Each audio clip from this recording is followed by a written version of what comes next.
mchango mkubwa kwa kila sekta kwenye nchi hii unachangiwa kwa asilimia kubwa na wanawake. Mheshimiwa mgeni rasmi, utaeleza takwimu za kilimo na yanayoendelea. Kwa hiyo wanawake wamekuwa muhimili na chachu kubwa ya maendeleo ya familia, jamii na taifa kwa ujumla. Kwa hiyo Mheshimiwa mgeni rasmi, kwa maelekezo ya serikali chini ya kamanda na amiri jeshi mkuu Mheshimiwa Dr. Samia Suluhu Hassan akasema twende kwenye kanda. Na sisi Mheshimiwa mgeni rasmi tumetekeleza hilo. Kama nilivyoeleza awali Mheshimiwa mgeni rasmi, hizi ni shamla kuelekea kilele. Kilele kitafanyika Arusha tarehe 8, ambapo mwenye mamlaka amiri jeshi mkuu, mwanamke shupavu, jembe na jemedali wa kweli, mwanamke ambaye ameandika historia ya taifa hili, Mheshimiwa Dr. Samia Suluhu Hassan, Rais wa Jamhuri ya Muungano wa Tanzania, ndiye atakuwa mshereheshaji namba 1 kule Arusha. Maadhimisho ya mwaka huu yanaongozwa na kauli mbiu isemayo wanawake na wasichana 2025, tuimarishe haki, usawa na uwezeshaji. Kauli mbiu hii ukiangalia pia na kongamano ambayo nimeshaitaja hapa Mheshimiwa mgeni rasmi zimechaguliwa mahususi. Kwanza, ili kama taifa tufanye tathmini ya mchango wa wanawake katika maendeleo kwenye sekta zote.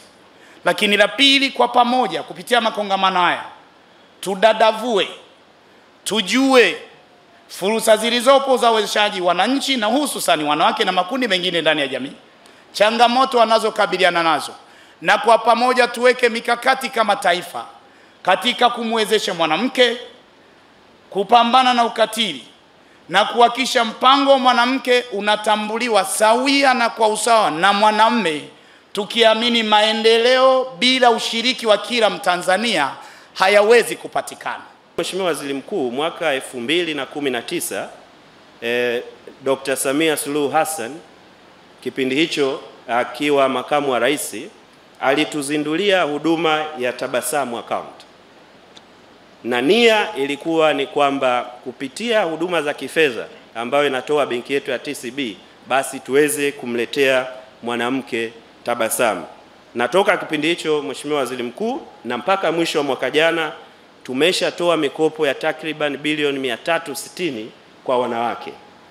Na ukiachana tu na mteja binafsi mmoja mmoja, lakini tumegusa vikundi 1024, na ukiangalia hiyo kwa mmoja mmoja manake tumewagusa wanawake 240,000. Mheshimiwa Waziri Mkuu, hapo tunamaanisha nafasi za ajira na tunamaanisha kupanua wigo wa mapato ya serikali.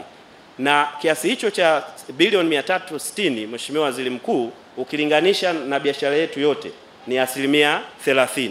Lakini ukiangalia ukalinganisha mikopo ambayo tumetoa kwa wafanyabiashara wadogo na wakati ni 50%, ambayo bado inaonyesha kwamba tunathamini sana usawa katika fursa za kimaendeleo. Kingine Mheshimiwa Waziri Mkuu, na niwapongeze kwa kweli wateja wetu wanawake.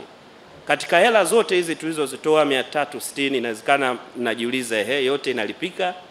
Kwa kweli mikopo chechefu ni 1.8% pekee. Kwa hiyo niwapongeze sana wanawake, ni wateja wazuri, na kwa maana hiyo basi, na ndio maana tumekuja na maboresho ya huduma yetu hii ya tabasamu ili kuleta tabasamu zaidi. Serikali yetu inatambua umuhimu wa kukuza usawa wa kijinsia, lakini pia uwezeshaji kwa wanawake kama njia mojawapo ya kustawisha, kuimarisha ustawi wa jamii ili kufikia maendeleo jumuishi ambayo tunataka tuyaone sasa ya kila mmoja akinufaika na fursa zilizopo katika nchi. Tunapozungumza haya, tunataka tuzungumzie upatikanaji wa huduma za msingi zile za jamii, lakini pia pale ambako anaweza kujikita katika uchumi, kuhakikisha kwamba anapata fursa ya maeneo ambayo yanaweza kumpatia tija na kumpatia uchumi. Anaweza kufanya biashara, anaweza akashughulika kilimo, anaweza akafuga. Hizi shughuli zote hizi zinamletea uchumi mwanamke. Lakini pia tunapokwenda na haya, si serikali kuweza kumuimarisha mwanamke, hatujaacha tu miongozo waziwazi. Tumeiwekea sera, sheria na kanuni zake ili kumlinda mwanamke wakati wote anapotekeleza majukumu yake. Kwa hiyo jukumu letu kama serikali ni kuhakikisha kwamba haya yote yanamfika mwanamke popote alipo na anufaike nayo. Na nilipokuwa nazungumza kwamba maslahi, maadili, uwezeshaji na maadili na kila kitu, na kwamba tunatoa nafasi kubwa kwa mwanamke kuweza kushiriki kikamilifu katika shughuli mbalimbali za maendeleo, haijaishia kwenye sheria, kanuni na ile sera peke yake. Hili jambo liko pia hata kwenye katiba yetu ya Jamhuri ya Muungano wa Tanzania, na iko kwenye sura ya 3 ibara ya 12 kipengele kidogo cha pili, na ibara ya 21 na ibara ya 22 kwenye katiba ya Jamhuri ya Muungano wa Tanzania. Mikoa yote iandae mkakati na mpango kazi wa utekelezaji wa haya maazimio ambayo tumeyazungumza hapa. Haya maelezo naeleza hapa ndio maazimio. Na kwa hivyo viongozi wa serikali mlioko hapa, nenda mkatengeneze mpango kazi na msimamie kwa jamii kwamba jamii yetu inaishi vizuri na haipati tatizo, na isimamiwe kweli kweli. Pale ambapo kunatokea tatizo, hatua kali zichukuliwe. Wanawake wenyewe, endeleeni kuhamasishana kutumia fursa zilizopo kwenye maeneo yetu, na hasa uwepo wa madirisha haya kubajia kupata mikopo. Si vyema kiongozi mkuu anakuja hapa anasema mimi sijapata mkopo.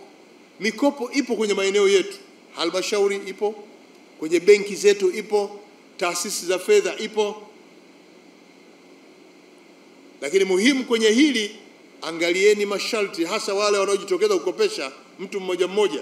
Ndio hiyo mikopo inaitwa kausha damu. Haikubaliki hiyo mikopo kausha damu. Waheshimiwa wakuu wa wilaya, nyie mko kwenye watu, hakikisheni hao wanaoendesha biashara za mikopo ya kausha damu hawapati nafasi hiyo. Kwa kufanya hivyo, tunaathiri maendeleo na mwenendo wa maendeleo ya mwanamke au mjasiriamali yoyote.